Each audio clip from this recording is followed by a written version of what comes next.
Shri Radha Krishna Padan Saganarita Shri Vishakhanvitamscha Amagyananibirandasya Dhyananyana Shalakaya Chakshurunmilitam Yena Tasmai Shri Gurave Namaha Namasrishtham Manubapihya Putramadra Sarupam Tasakra Ruparim Madhurim Goshtavatyam Niradha Kundam Girivaramahorādhika Madhavāśam Prapto Yasya Pratita Krupaya Shri Gurum Tam Natosmi Namaste Gurudevaya Sarvasiddhi Pradayine Sarvamangala Rupaya Sarvananda Vidayine Yam Pravrjantamanapeta Kritam Dvaipayano Vidhakatara Juhava Putreti Tanmayataya Taravo Vinedustam Sarvabhutarudhem Maniman Dosmi He Shri Guru Jnana Dina Bandhu Swananda Data Karunaika Sindhu Vrindavana Hitavatara Prasida Radha Pranaya Prachara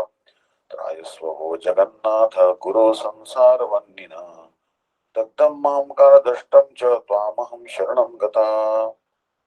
First of all, offer my millions of obeisances to lotus feet of Asmati Guru Pad Padma, Nitila Prishta, Jagat Guru Shri Srimad Bhaktivedanta Narayan Goswami Maharaj, and also offer obeisances to lotus feet of Tridendi Sannyasi, Shri Srimad Bhaktivedanta Dandi Maharaj, Nam Nishta Santa Shri Aniruddhas Prabhuji. All the Vaishnavas and Vaishnavas are gathered here for Bhagavad Gita class. Please accept my humble obeisances. So we are discussing Bhagavad Gita, chapter 2 and verse number 8. Actually, I was listening to some lectures on one channel, Jet World, Jetwr. The Jet World is a channel where Chinna Jir Swami is one Jir in Ramana Sampradaya. He speaks actually here. And he is actually giving a nice explanation of Bhagavad Gita, although he's speaking in Telugu, which is his mother tongue, but also there is translation. So translation is also there. So you can read the translation as you hear him. It's a very good experience because I get to learn Telugu and also so he's giving good explanation. So we'll read the verse. Nahi prapashyami mamanudyata yashokamushoshanamendriyanam avapya bhumava asapatnamruddham rajyam suranam apichadipatyam. Api means even. Avapya after attaining. And asapatnam unrivaled. Ruddham prosperous. Rajyam kingdom. Bhumau on the earth. Cha also. Adipatyam sovereignty. Suranam over the devas. He certainly na prapashyami. I do not see how. Apanudyat it can drive away. Mamam my shokam lamentation. Yat which Pushoshanam is drying up. Indriyanam my senses. Even if we attain an unrivaled and prosperous kingdom on earth with sovereignty over the devas, I do not see any way to dispel this lamentation, which is drying up my senses. Shri Krishna may say, you do not have a reverential attitude towards me. Rather, you have a friendly mood. How will I accept you as my disciple? You should take shelter of personalities such as Dvaipaya and Vyas, for whom you have a reverential attitude. In anticipation of this, Arjuna is speaking the present shloka, beginning with the words Nahi. In the three worlds, I do not find anyone other than you who can dispel my lamentation. I do not consider even Brihaspati to be more intelligent than you. Therefore, being overwhelmed with grief, though shelter, therefore being overwhelmed with grief, whose shelter other than yours can I take? Just as the intense heat of the summer season dries up small ponds, similarly this grief is drying up my senses. Krishna may also say, despite being overwhelmed with grief, you should fight. When you win the battle, you will become absorbed in enjoying the pleasure of your kingdom and be freed from this grief. Arjun therefore replies with the expression beginning with Avapya. Even if I attain the unrivaled kingdom of the earthly or sovereignty over devatas in Swarga, my senses will remain as dry as they are now. So this is actually Srila Gurudev's version of Bhagavad Gita. Uh, Arjuna is unwilling to fight. So generally you have to do your duty because if you don't do our duty, we must do our duty. For example, there's a doctor and he's doing an operation. He's doing operation on his wife. The Chinnajit Swami was telling. He's doing operation on his wife or his daughter, son, mother. He will have to do incision.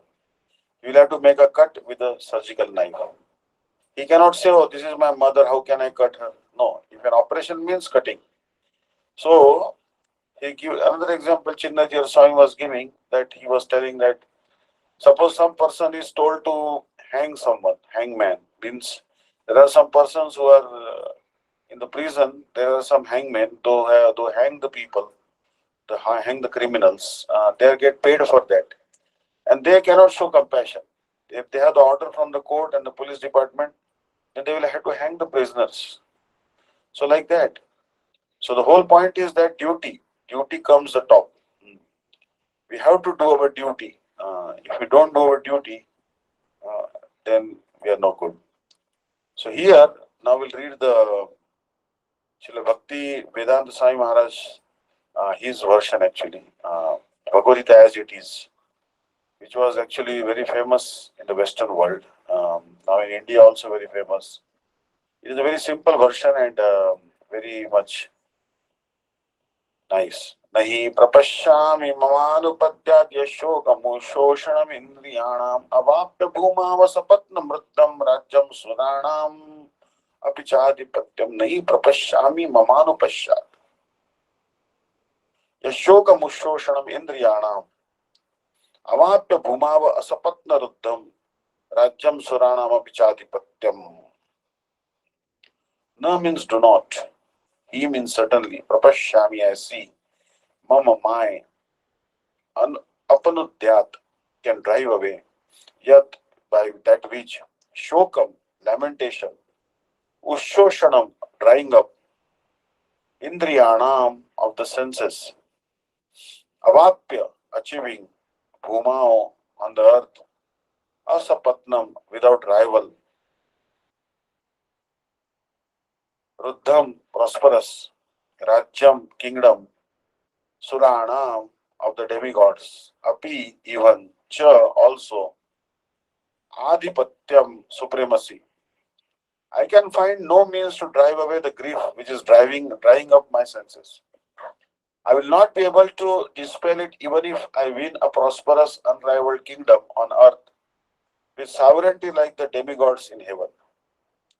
Although Arjuna was putting forward many arguments based on knowledge of the principles of religion and moral codes, it appears that he was unable to solve his real problem without the help of the spiritual master, Lord Sri Krishna. He could understand that his so-called knowledge was useless in driving away his problems, which were drying up his whole existence. It was impossible for him to solve such perplexities without the help of a spiritual master like Lord Krishna. Academic knowledge, scholarship, high position, etc. are all useless in solving the problems of life. Help can be given only by a spiritual master like Krishna. Therefore, the conclusion is that a spiritual master who is 100% Krishna conscious is the bona fide spiritual master, for he can solve the problem of life. Lord Chaitanya said that one who is master in the science of Krishna consciousness, regardless of his social position, is the real spiritual master. Kiva vipra kiva nyasi shudra kenenai Jai Krishna Tattvavetta say Guru hai. It does not matter whether a person is a Vipra, learned scholar in Vedic wisdom, or is born in a lower family, or is in the renounced order of life. If he is master in the science of Krishna, he is the perfect bona fide spiritual master. Chaitanya Charitamrut Bhakti Lila 8.128. So without being a master in the science of Krishna consciousness, no one is a bona fide spiritual master. It is also said in Vedic literature. Satkarmani puno vipro mantra tantra visharada avaishnavo guru nasyad vaishnava swapacho guru. A scholarly Brahman, expert in all subjects of Vedic knowledge, is unfit to become a spiritual master without being a Vaishnava or expert in the science of Krishna consciousness. But a person born in a family of a lower caste can become a spiritual master if he is a Vaishnava or Krishna conscious. This is from Padma Puran. The problem of material existence, birth, old age, disease, and death, cannot be counteracted by accumulation of wealth and economic development. In many parts of the world, there are states which are replete with all facilities of life, which are full of wealth and economically developed. Yet the problems of material existence are still present. They are seeking peace in different ways, but they can achieve real happiness only if they consult Krishna or the Bhagavad Gita and Srimad Bhagavatam, which constitute the science of Krishna through the bona fide representative of Krishna, the man in Krishna consciousness. If economic development and material comforts could drive away one's lamentation for a family, social, national, or international inebrities, then Arjun would have said that even an unrivaled kingdom on earth or supremacy like that of the demigods in the heavenly planets would be unable to drive away the lamentation. So Arjun would not have said that even an unrivaled kingdom on earth or supremacy like that of the demigods in the heavenly planets would be unable to drive away his lamentation. He sought, therefore, refuge in Krishna consciousness. That is the right path for peace and harmony. Economic development or supremacy over the world can be finished at any moment by the cataclysms of material nature. Even elevation into a higher planetary situation, as men are now seeking on the moon planet, can also be finished at one stroke. The Bhagavad Gita confirms this. Kshine punne martalokam vishanti. When the results of pious activities are finished, one falls down again from the peak of happiness to the lower status of life. Many politicians of the world have fallen down in that way. Such downfalls only constitute more causes for lamentation. Therefore, if you want to curb lamentation for good, then we have to take shelter of Krishna as Arjuna is seeking to do. So Arjuna asked Krishna to solve the problem definitely, and that is the way of Krishna consciousness. So basically, Srila Gurudev, once he was giving class in Tobacco. Tobacco is in New Jersey, in America. I visited that temple long time ago. And there,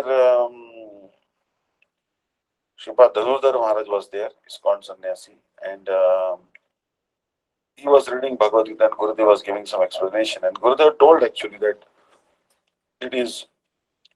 we don't have to go to these atheistic universities. They cannot give us any divine knowledge. It's only we have to approach Haridas Thakur and a spiritual master like Haridas Thakur and Rupa Goswami. We'll get transcendental knowledge only from them. There is no other way of getting the knowledge. So here, shloka number 9, Sanjay Vacha, Eva Muktva Rishikesham Gudakesham Param Tapa, Ayotsiti Govindam Uktva Tushnam Babhuva. Here Sanjay said, Evam thus Uktva, having spoken, Rishikesham, the Krishna,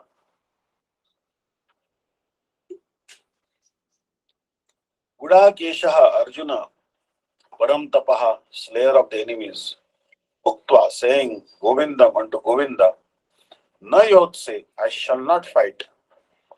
Iti thus, Babuha, he became Tushnim, silent. Sanjay said, after speaking these words, Gudakesh, the chastiser of enemies, said to Sri Krishna, Oh Govinda, I shall not fight, and fell silent. So these actually, in this verse, the two names of Krishna are coming, Govinda and Rishikesh. Evamuktva Rishikesham Gudakesham Param Tapa Yotseti Govindam Uktva Tushnim Babuva. Amazing verse, because two names of Krishna are coming. Even if you repeat his holy name, it's like chanting the holy name. Amazing verse. So, Evamuktva Rishikesham Gudakesha Param Tapa Nayotseti Govindam Uktva Tushnim Babuva. After speaking these words, Gudakesh, the chastiser of enemies, said to Sri Krishna, "O Govinda, I shall not fight," and fell silent. So here we will read Bhaktivedanta Swami Maharaj explanation also. Eva muktva Rishikesham Gudakesha Param Tapa Nayotsiti Govindam Uktva Tushnim Bhavuva. Sanjay said, Evam, thus, Uktva, speaking, Rishikesham, unto Krishna, the master of the senses. Krishna is master of senses. Gudakesha, Arjuna, the master of curbing ignorance. Gudak means ignorance. Param Tapaha, the chastiser of the enemies. Na Yotse, I shall not fight. Iti, thus, Govindam, unto Krishna, the giver of pleasure to the senses. Uktva, saying, Tushnim, silent, Babuva, became her suddenly. Sanjay said, having spoken thus, Arjuna, chastiser of enemies, told Krishna, Govinda, I shall not fight, and fell silent. Dhritarashtra must have been very glad to understand that Arjuna was not going to fight and was instead leaving the battlefield for the begging profession. But Sanjay disappointed him again in relating that Arjuna was competent to kill his enemies. Param Tapa. Although Arjuna was for the time being overwhelmed with false grief due to family affection, he surrendered to Krishna, the Supreme Spiritual Master, as a disciple. This indicated that he would soon be free from the false lamentation resulting from family affection and would be enlightened with perfect knowledge of self-realization, of Krishna consciousness, and would then surely fight. Thus, Dhritarashtra's joy would be frustrated since Arjuna would be enlightened by Krishna and would fight to the end. So amazing explanation. So Arjuna is certainly going to fight. Sanjay knows this. Dhritarashtra may be happy that Arjuna is not going to fight, but that is not happen. Arjuna will certainly fight. Krishna will explain to him why it is important to fight. So next verse, Sloka 10. Tamuvacha Rishikesha Prahasaniva Bharata Senayor Madhye Vishitantam Idam Vacha. O Bharat, O descendant of Bharat, Rishikesha, Sri Krishna, no, as if Prahasan, smiling, Madhye, in the midst, Uvayo, of both, Senayoho, of the armies, Vacha spoke, Idam, these words, these Vacha words, Tam Vishidantam, unto the grieving one. O descendant of Bharat, Dhritarashtra, at that time, Rishikesh, Shri Krishna, smiling in the midst of both armies, spoke the following words to the grieving Arjuna. To ridicule his friend Arjuna, who is in Sakhya Bhav, Krishna shows him that it is improper to be aggrieved in this way, thus drowning him in an ocean of embarrassment. Shri Krishna remarks, "Oh, you are devoid of discrimination." Arjuna accepted the position of Krishna's disciple, Shishya. However, it is improper to immerse a disciple in an ocean of shame in this way. Therefore, Krishna is pursing his lips and trying to hide his smile. Here, the import of the word Rishikesh is that although Krishna was previously controlled by the loving sentiments of Arjuna, now for Arjuna's own welfare, Krishna is controlling his mind out of love. Senayor Uvayor Madhye indicates that Arjuna's grief and the instructions and assurance given by Sri Bhagavan were equally visible to both armies. In other words, this message of Bhagavad Gita was manifested before all present. It was not kept secret from anyone. So basically, Bhagavad Gita was spoken, and all the members of the army listened to that Bhagavad Gita. How fortunate they were actually, yeah. Drinking that nectar from the lips of Krishna.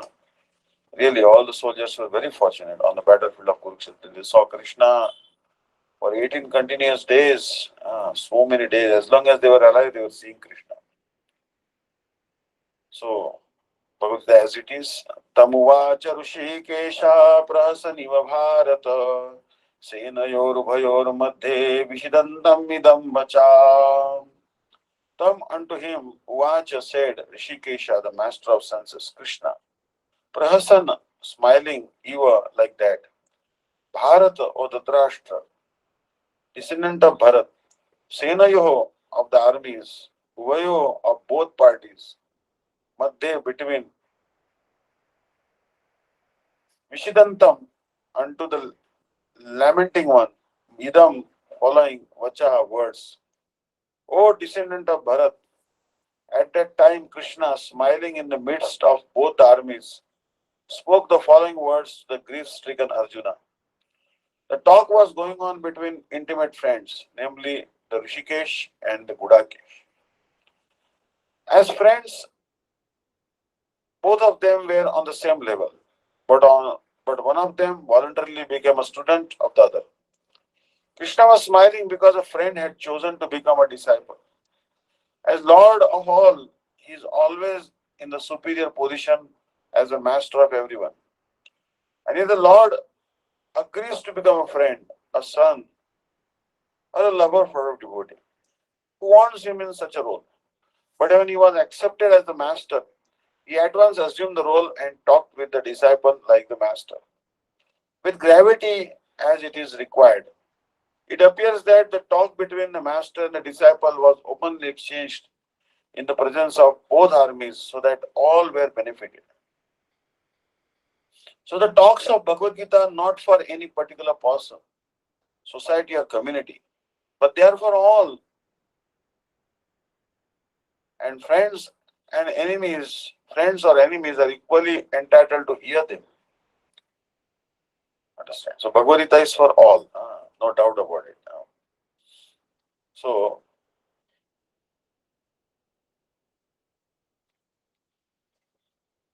so तमुवाच ऋषिकेश प्रहसनिव भारत सेनयोरुभयोर मध्ये विषिदंतम idam vacha. That's a very nice verse. Then we coming to the verse number 11.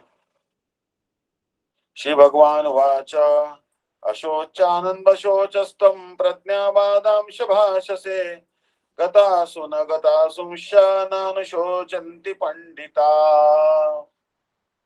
Shri Bhagwan vacha, Shri Bhagwan said, Bhashase, you are speaking, Pradnya Vadan, learned words, Cha, but, Tvam, you, Anvashochaha, are lamenting, Ashochan, for what is not worthy of grief, Cha, yet Panditaha, the wise, Na Anushochanti, not lament, Gata, lost, Asuna, life, or Agata, not lost, Asuna, life. Shri Bhagavan said, while speaking learned words, you are mourning for what is not worthy of grief. Those who are wise do not lament either for the living or the dead. Shri Krishna says to Arjuna, your grief, which is born from the pain of killing your relatives, is illusory. Your question, how shall I fight with Bhishma, shows that your reasoning is based on ignorance. To explain why the above statement is true, Shri Bhagavan says, Ashochan Anvashocha. You are grieving for that which is not worthy of grief. Shri Krishna further says, even after being reassured by me, you are speaking statements such as Katham Bhishwam Aham Sankhe, thereby presenting yourself as a Pandita. In other words, although you have knowledge, you are arguing. This proves that actually you do not have knowledge. Because the wise do not lament for gross bodies from which life, air, prana has gone, gata sun. As such, gross bodies are temporary. Agata suna means from whom the prana has not gone. The learned or wise do not lament even for the subtle bodies of such persons, because the subtle body is indestructible before the stage of mukti, liberation.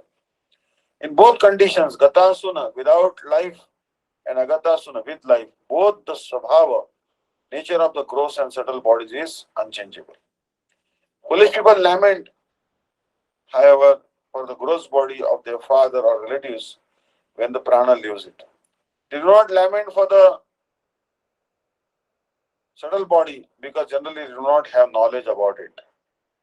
Bhishma and others are also Atma with coverings of gross and subtle bodies. Since the Atma is eternal, to lament for it is improper.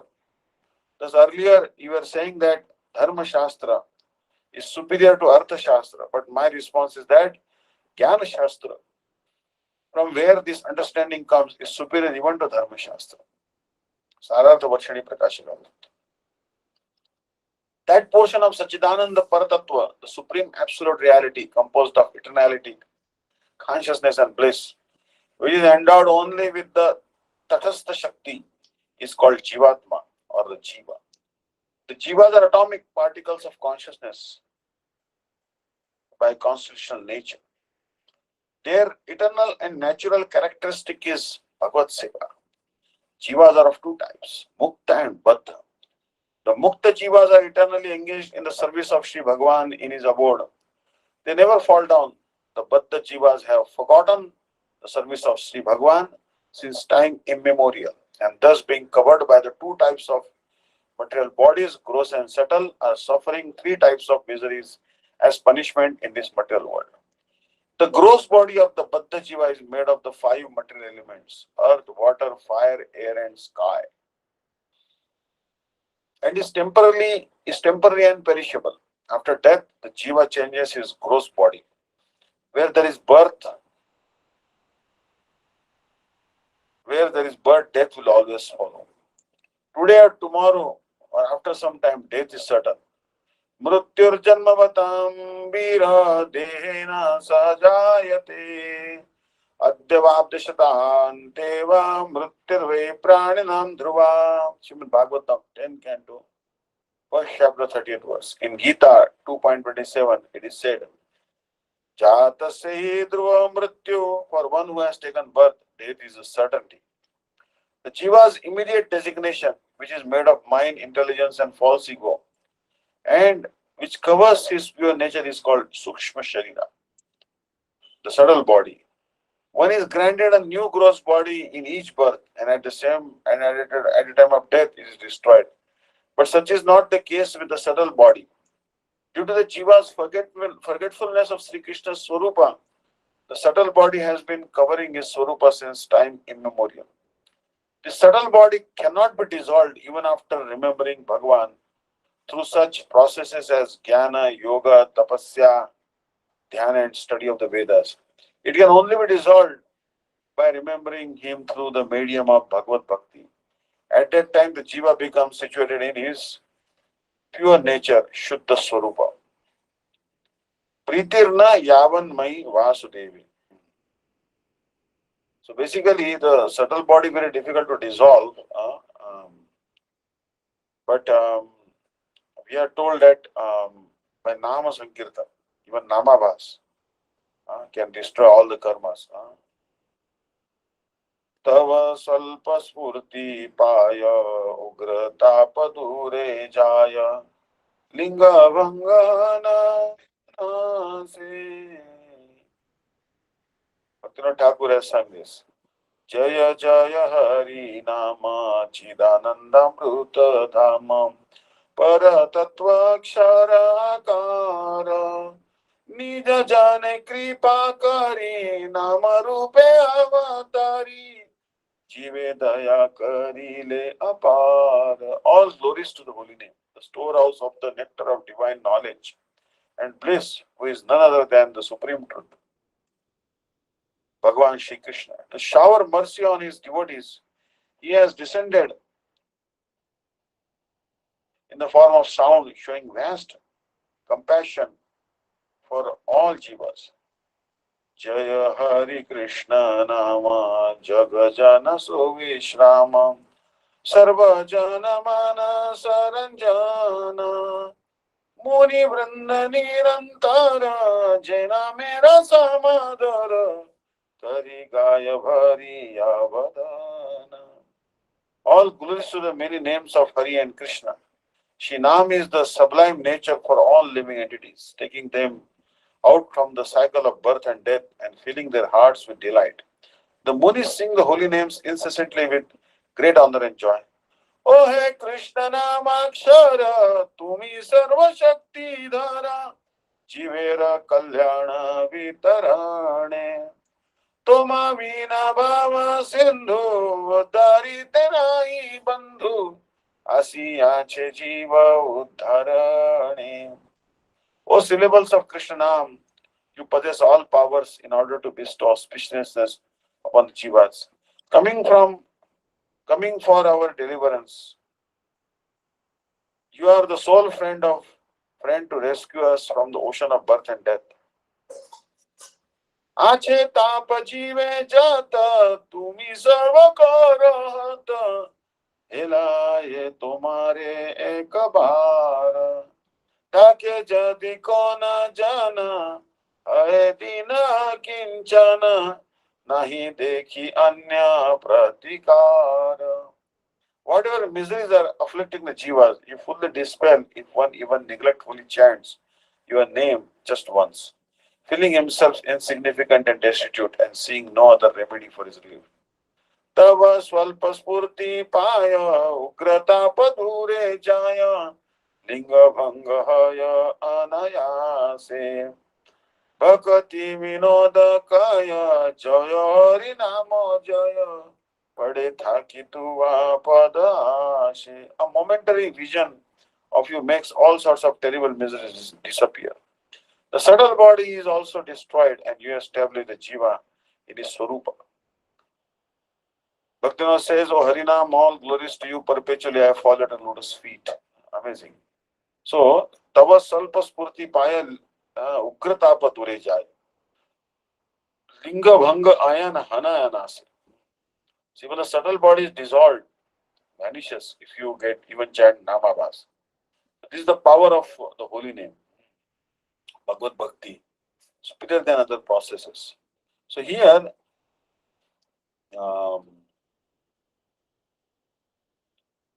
Pritirna Yavan Mai Vasudevi, Srimad Bhagavatam 5.5.6. Salingena Vimuchyate, Srimad Bhagavatam 4.29.83. Bhayam Dvitya Viniveshitasya, Srimad Bhagavatam 11, Canto 2nd, chapter 37 verse. Yada Ratir Brahmani Naishtiki Puman, Srimad Bhagavatam 4.22.26. Mahamopitya Kaunteya, Srimad Bhagavad Gita 8.16. When we study these shlokas, it is quite clear that although the subtle body has no beginning, it is acquired by forgetfulness of Krishna. It is acquired by forgetfulness of Bhagavan, Bhagavad Smriti, and destroyed by remembrance of him, Bhagavad Smriti.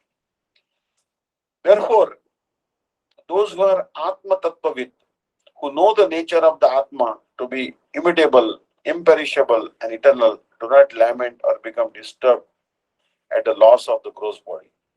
They grieve neither for a gross body without an Atma Gatasun, nor for a gross body with an Atma Agatasun, which will be destroyed in the future. On the other hand, those who consider their gross body to be their self are ignorant.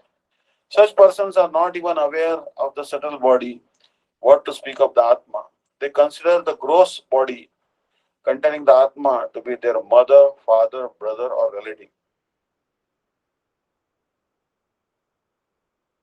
When the Atma leaves that body, they consider their mother, father, brother, or relative to be dead, and they lament for that body. So basically, we are not this body, we are a spirit soul. So Krishna is trying to tell us that, death is certain. Atyavabdya shatabdeva mrutyurve praninam dhruvaha. Whether we want it or not, after one now or after 100 years, one will certainly have to die. We cannot be eternal. The body cannot be eternal. And the soul is always eternal. So this is what is the knowledge of Bhagavad Gita. So, Ashochananva Shochastam Pratyabadam Shabhasate. Gatasuna gatasunshya nanu shochanti pandita. Shri Bhagavan Vacha, the Supreme Personality of Godhead said, Ashocha, not worthy of lamentation. Anvashocha, you are lamenting. Tvam, you, Pradnya Vadan, learned talks. Cha, also, Bhasha is speaking. Gata, lost. Asuna, life. Agata, not past. Asuna, life. Cha, also, na, never. Anushochanti, lament. Pandita, the learned. The Supreme Personality of Godhead said, while speaking learned words, you are mourning for what is not worthy of grief. Those who are wise lament neither for the living nor for the dead. The Lord at once took the position of the teacher and chastised the student, calling him indirectly a fool. The Lord said, you are talking like a learned man, but you do not know that one who is learned, one who knows what is body and what is soul, does not lament for any stage of the body, neither in the living nor in the dead condition. As explained in later chapters, it will be clear that knowledge means to know matter and spirit, and the controller of both. Arjuna argued that religious principles should be given more importance than politics or sociology. But he did not know that knowledge of matter, soul, and the supreme is even more important than religious formalities, formularies. And because he was lacking in that knowledge, he should not have posed himself as a very learned man. And he did not happen to be a very learned man. He was consequently lamenting for something which was unworthy of lamentation. The body is born and is destined to be vanquished today or tomorrow. Therefore, the body is not as important as the soul. One who knows this is actually learned. And for him, there is no cause for lamentation, regardless of the condition of the material body. So here, Ashochanam Shochastam Pratnya Badam Shabhasha se Gatasuna Gatasunshya Nanu Shochati Pandita. Bhagavan is giving very important instruction to Arjuna that those who are intelligent don't lament either for living or for the dead. Arjuna actually is eternal associate of Krishna, but he's acting as if he's in dilemma, he's ignorant, like this. There's only some drama going on actually. Arjuna knows this knowledge, much higher knowledge he knows. He's eternal associate of Krishna. But for our benefit, he's actually acting like this. So this Chinnajiyar Swamiji's class I was listening, he was giving a very nice story that there were two engineers. They passed online exam on the internet, they studied engineering and then they graduated online education. Like Corona time, online education was going on. So then they were given an assignment by their boss. So there is a pillar standing in the playground. You find the height of this pillar. Very tall pillar was there, wooden pillar. So they didn't know because they were engineers, but they didn't know how to find the height of this pillar. So there was a very old lady there, and she was not very learned. She hadn't gone to even school. So these two engineers talked to her. Then she told them that what instruments you have brought. And they said that we have brought some this and that. And they said, okay, what you do is you dismantle this pillar. So maybe it was iron pillar or something. They used they somehow dismantled that pillar. Then she said, "Do you have a tape?" Then they had tape actually, and then they measured the length of it. Then she said, "Now you make this pillar again stand." So they screwed it again, and the pillar was standing. Then she said, "This is the height of the pillar," and she went away. Then they said, "This was a strange lady. We wanted the height of the pillar, but she gave us the length of the pillar. What is this?" So he was telling this is education today. So first they didn't know how to get the height. And when she gave them the height, they doubted if it was really height. They thought it was a length. So the Guru told us to get the vertical height of the pillar and she gave it the horizontal length. What is this going on? Anyways, this is the material world. Everyone think they are very learned, but they're all fools because they don't know the Atma Tattva. This was Maharaj was telling. So there is nothing to lament this material world because neither for the living nor for the dead we have to lament because we are all the spirit soul. Actually, Arjuna went to Krishna. Here Swami was telling the story that Arjuna went to Krishna. Arjuna is younger, Duryodhana is elder. And Arjuna sat at the feet of Krishna. Duryodhana came first, but he sat at the head of Krishna. Krishna tried to make a peace, but there he could not make any peace. So war was imminent. War was certainly going to take place. So both parties came to Krishna for asking help. But Krishna woke up and he saw Arjuna first. So he told Arjuna that why you have come? He said, I have come to ask your help. There is going to be war. Then Duryodhana said, oh, Krishna, I'm here. Krishna said, I didn't see you. You are sitting near my head. So I couldn't see you. You are behind me. Okay, tell me, Duryodhana, why you have come? He said, we are asking for your help for the war because we are going to fight Kauravas and Pandavas. So we need help from you. So Krishna said that, okay, on one side my Narayani Sena, my army, and 1,000 strong generals, they will all be having weapons and everything. They will fight on one side. And other side, I will not take any weapon. I will only give advice. I will not take any weapon in my hand and I will only give advice. So you choose what you want. Then Duryodhan, but he said Arjuna is junior, Arjuna is younger, so I'll give him chance first. Junior should be given chance first. So Duryodhan was very worried that Arjuna may choose 1,000 generals and big army, Narayani Sena. So, but Arjuna said, Krishna, I want you. I don't want this 1,000 generals and this Narayani army. I don't want that. Then Krishna said, again think you should, Arjuna.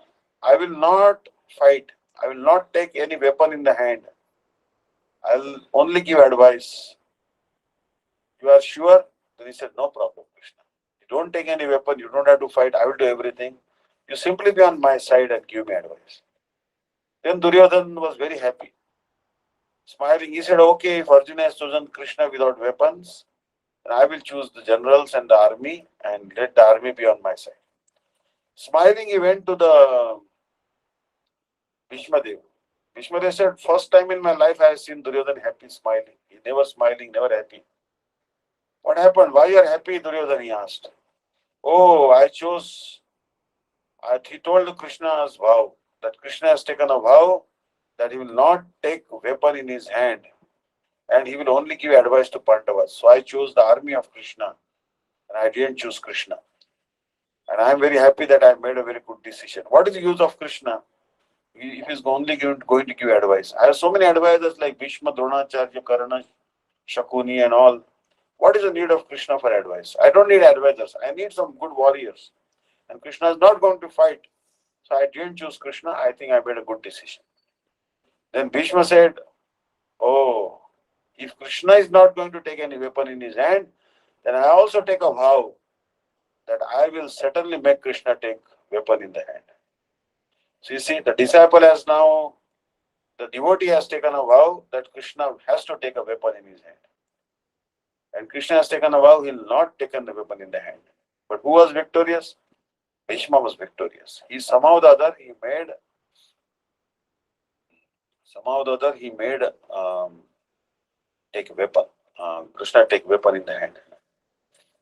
So basically, we say that there is heaven and we say there is hell. The Chinnajaya Swami was telling what is heaven and what is hell. When we are doing what we like, that is heaven. And when we are experiencing something which we don't like, that is hell. For example, some people is drinking liquor. Then he is with liquor bottle, then he thinks this is heaven. Understand? Because he is so absorbed in drinking liquor, he is in heaven actually. Understand? But that same liquor may be hell for someone else. Understand? So Sita also told Ram. Once Sita asked Ram, what is heaven and what is hell? Then heaven is where great apsaras and rambhas and female dancers are there, and you get a lot of somaras and intoxicating beverage to drink in heaven. And in Narak you are beaten up. Uh, they, they put you in the boiling cauldron of boiling oil, and when you jump out, then again they put you back inside it with trident. Is that hell? Then Sita told Ramchandra that for me, wherever you are, O Ram, that is heaven. And wherever I am feeling separation from you, that is hell. Living with you, even in the forest, will be heaven for me. And living without you, even in the heaven, will be hell for me. This is the definition Sita, Mother Sita gave actually. So basically, Maharaj was giving an example that how the things are destroyed. Suppose I want to cut something, a piece of paper. If I had to cut a piece of paper, what I have to do? I take scissor and I have to cut it. The scissor has to enter the paper. Then when it enters the paper, paper is destroyed. Understand? Suppose you have to cut a fruit, then the knife has to enter the fruit, and the fruit is destroyed. When something else enters an object, the object is destroyed. But how about a coconut? So Maharaj was telling about coconut. How you take a coconut and if you just tap it with a hammer, it will not break. But if you hit it with the hammer, it will break. Suppose you take a coconut and you throw it on the ground very strongly, like they do in India, it will break. Nothing has entered the coconut. But how the coconut broke? Actually, the coconut broke because of the momentum, the impact on the ground. And actually, what broke the coconut was air, actually. The air inside broke it. Understand? The air inside caused it to burst, actually, because of the momentum with which it was dashed. So, if you simply tap a coconut, it will not break. But with the momentum you hit the coconut with a hammer, then the air inside is compressed and the coconut breaks. Understand? So, basically, something has to enter into us. But why the soul is indestructible? So Maharaj was telling that um, um, soul is so subtle, so small that nothing can enter into it. Nothing can enter into it. For example, you want to destroy like a coconut. Then you put a coconut on the fire. Slowly, the particles of fire will enter the coconut, and it will burn the coconut to ashes. The coconut is destroyed. Understand? So it means when the fire entered the coconut, it destroyed it. So understand. So coconut is made of earth element, mainly its prominence of earth and water. Coconut, if you see, it is made of earth and water and some air.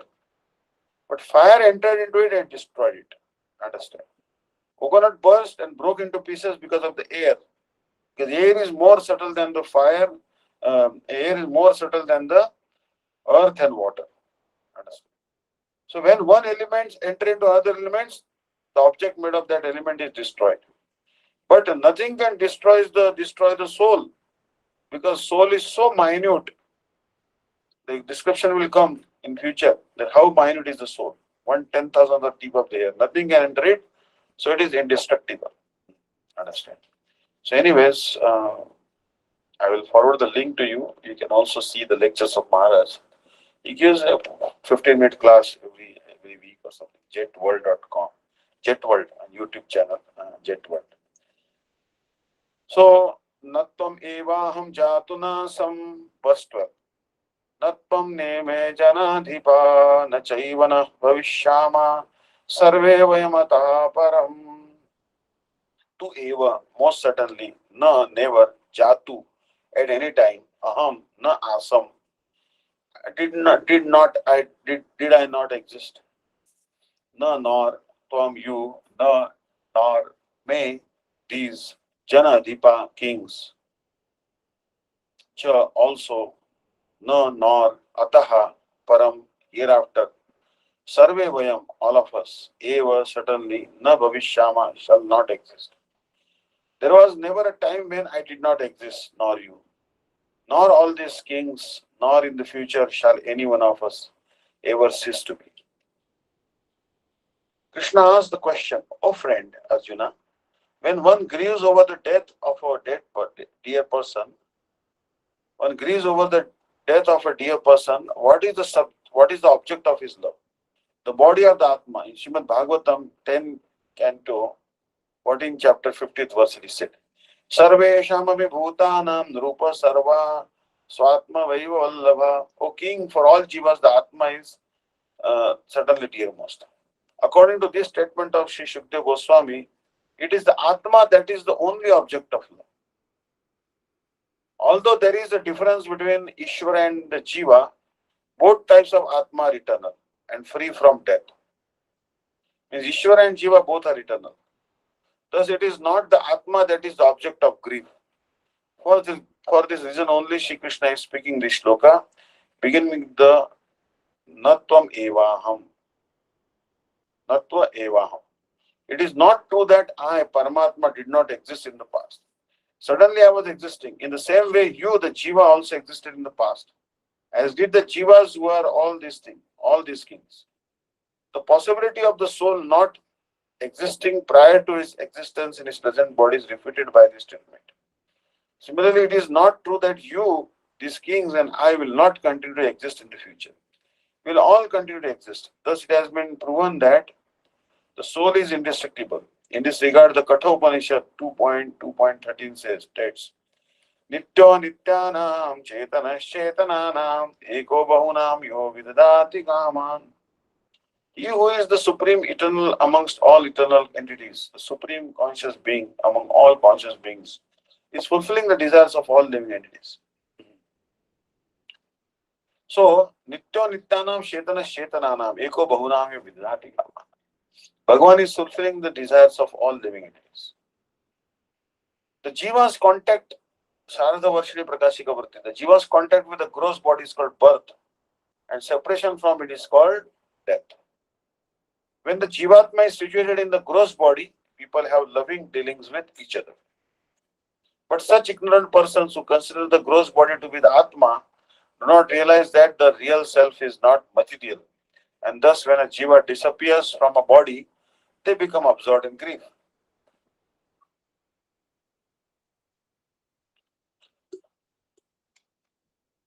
In Srimad Bhagavatam, Parikshit Maharaj asked Srila Shukdev Goswami, O Brahmana, Shri Krishna was not born to the same parents as the other cowherd boys. How was it possible for those parents to have such unparalleled prema for him that he did not even have for their own children? In response to this, Srila Shukdev Goswami says, O king, for all living entities, one's own self, Atma, is the most dear. All the entities who are separate from oneself, such as the sun, wealth, house, and other objects, are dear to the self. They are not as dear as the self itself. It is secondary to the affection one has towards one's own self. O king, the affection an embodied soul has for that for which he feels possessiveness, such as the sun, wealth, and house, is not the same as the affection he feels for his own self. In other words, there is a difference between I and mine. The amount of priti affection one has for objects which are possessed by him is not the same as the priti that one has for one's own self. Those who consider the body to be the self do not feel that which is related to the body, such as a house, a wife, or a son, is as dear to them as their own body. And even though a person's body is the object of his affection, it is not as dear to him as the self. Because when the body becomes old, the desire for survival still remains strong. This is due to the excessive attachment one has for the self. Bhagavan Shri Krishna is the very self of the self. He is the most dear object, Priyatam, for every Atma. The world which is related to Krishna is also dear but not dearmost. Krishna is the object of the word I, because he is the Atma of all Atmas. And that which is related to Krishna, such as the universe, is the object of the word mind. That is why Krishna is so dear to the cowherd boys. The above statements are also verified by the dialogue between Yajnavalkya and Maitreyi in Brihadaranyaka Upanishad, where it is said, So vacha nava are patyu kamaya priyo bhavati atmanastu kama patihi priyo bhavati naha vare sarvasya kamaya sarvam priyam bhavatya atmanastu kamaya sarvam priyam bhavati. The great sage Yajnavalkya said to Maitreyi, no living entity loves another for the other's satisfaction. Only for one's own satisfaction does the husband love his wife. The wife loves her husband, the father loves his son, and the son loves his father. A person is dear not for someone else's satisfaction, but for the happiness and satisfaction of one's own self. So even in the material world, we are loving someone, we are loving for our own satisfaction, not for that person's satisfaction. Understand? So we love our soul. We love our mother, father, our possessions, but more than that, we love our body. And more than our body, we love our soul. And more than soul, we love the soul of all souls, Krishna. So ultimately, the topmost we should love should be Krishna because the soul of all the souls. Natvam evam jatunasam natvam neme janadipana chaivam na bhavishyama sarve vayamata param. No, never, two, but eva certainly, aham, I, jatu at any time. No, did not, asam, exist. No, not, tvam, you. No, not, ime, all these Janadipa kings. No, never. Jo also, eva certainly. No, not, bhavishyama shall exist. Sarve vayam, all of us, ataha param, hereafter. Never was there a time when I did not exist, nor you, nor all these kings, nor in the future shall any one of us cease to be.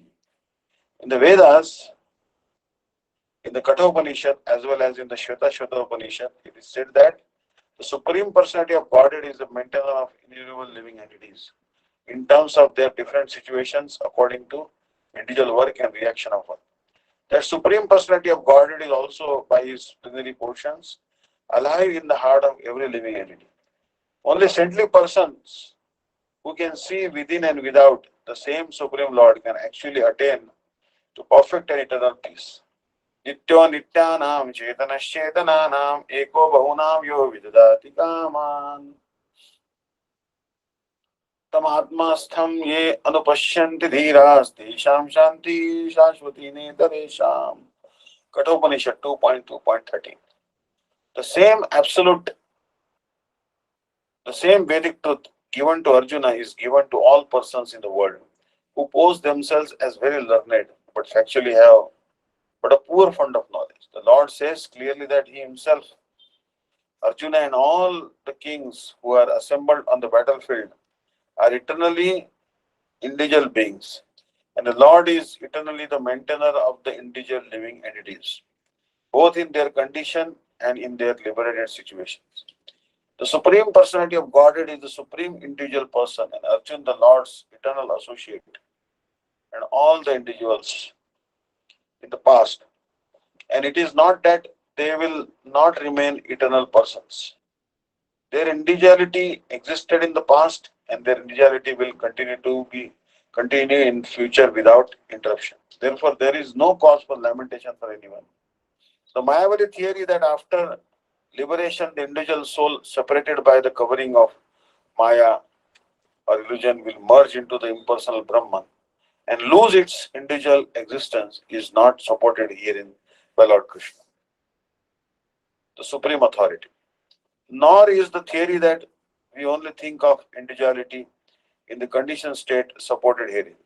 Krishna clearly says herein that in the future also the individuality of the Lord and others, as it is confirmed in the Upanishads, will continue eternally. The statement of Krishna is authoritative because Krishna cannot be subject to illusion. If individuality were not a fact, then Krishna would not have stressed so much even for the future. The Mayavadi may argue that the individuality spoken of by Krishna is not spiritual but material. Even accepting the argument that the individuality is material, then how can one distinguish Krishna's individuality? Krishna affirms his individuality in the past and confirms his individuality in the future also. He has confirmed his individuality in many ways, and impersonal Brahma has been declared to be subordinate to him.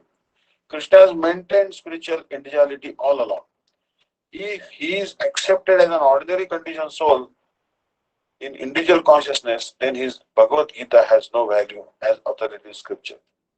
A common man with all the four defects of human frailty is unable to teach that which is worthy, that is worth hearing. The Gita is about such literature. No mundane book compares with the Bhagavad Gita. When one accepts Krishna as an ordinary man, the Gita loses all importance. The Mayavadi argues that the plurality mentioned in this verse is conventional and that it refers to the body. But previous to this verse, such a bodily conception is already condemned. After condemning the bodily conception of the living entities, how was it possible for Krishna to place a conventional proposition on the body again? Therefore, individuality is maintained on spiritual grounds and is thus confirmed by great acharyas like Sri Ramanuja and others. It is clearly mentioned in many places in the Gita that this spiritual individuality is understood by those who are devotees of the Lord. Those who are envious of Krishna as the Supreme Personality of Godhead have no bona fide access to the great literature. The non-devotee's approach to the teachings of the Gita is something like that of a bee licking on a bottle of honey.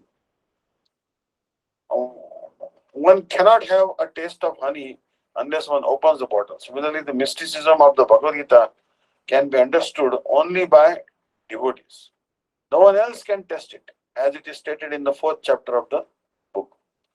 Nor can the Gita be touched by persons who envy the very existence of the Lord. Therefore, the Mayavadi explanation of the Gita is a most misleading presentation of the whole truth. Lord Chaitanya has forbidden us to read commentaries made by the Mayavadis and warns that one who takes to such an understanding of the Mayavadi philosophy loses all power to understand the real mystery of the Gita. If individuality refers to the empirical universe, then there is no need of teaching by the Lord. The plurality of the individual soul and the Lord is an eternal fact, and it is confirmed by the Vedas as mentioned, as above mentioned. So you can see that we all are part and parcel of Krishna, but we are also individuals. Eternal difference is also there. Eternal oneness and eternal difference simultaneously. We are energy of Krishna, and we are part and parcel of Krishna means we are energy of Krishna actually. We are Tatastha Shakti. So Krishna is Shaktiman, we are Shakti. So the next verse is text 13, very important verse. Dehino yasmine thadehe kaumaram yuvanam jara tatihantara praptir dhirastatranam muhyati. So we'll discuss this next time. So thank you for attending the class today. Hare Krishna. Vanchakalpatarvasya kripa sindhu vajapatana pavanebhyo vaishnavabhyo namo namah. If anyone has any question, please let me know.